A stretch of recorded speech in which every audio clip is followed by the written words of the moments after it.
ବାଇଗଣ ତୋଳିକି ଆଣିଲି ଦେଖନ୍ତୁ ଗୋଟେ ପଚିଗଲାଣି ଆଉ ଏମିତି ଛୋଟ ଛୋଟ ହେଉଛି ତୋଳିକି ଆଣିଲି।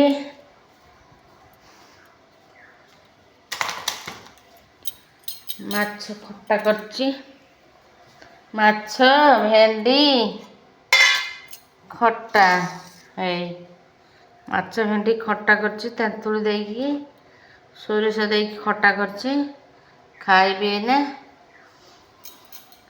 ଆମ ଡୋଡୋ ଖାଇବ କ୍ଷୀର ଭାତ।